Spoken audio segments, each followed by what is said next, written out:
Sen mi asmanın zühresi ya da ülkürü ay şulası? Sen mi gıyların perisi güllün gunçası? Söydüm seni kesin galı gözlerimde, aşkın közü yüreğimde yarım.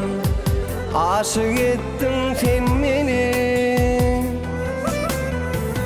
ulu dillin ellerime, neli seyret gözlerime canım. Men seni söyleyen yarım.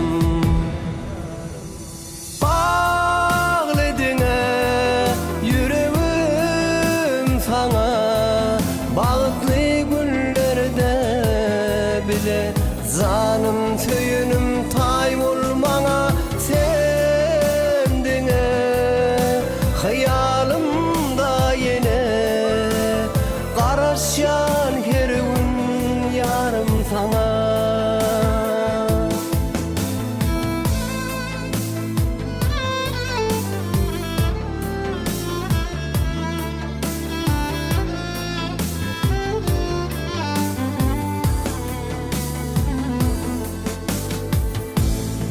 Süce süce arzuyu şirin sözleri beslep sana, pek söygün gecesi söygü dünyası karaş yar bide. Kesin galı gözlerimde, aşkın közü yüreğimde yarım. Aşık ettin sen beni, ulu dillin ellerime, nevli seyret gözlerime canım. Men seni söyleyen yarım.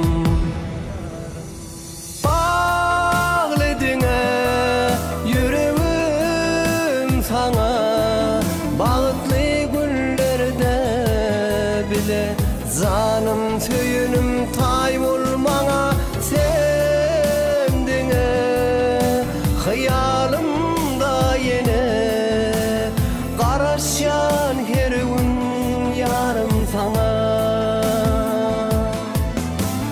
Bağlıdine yüreğim sana, bağıtlı günlerde bile zanım tüyünüm tay olmana sendine, hayalım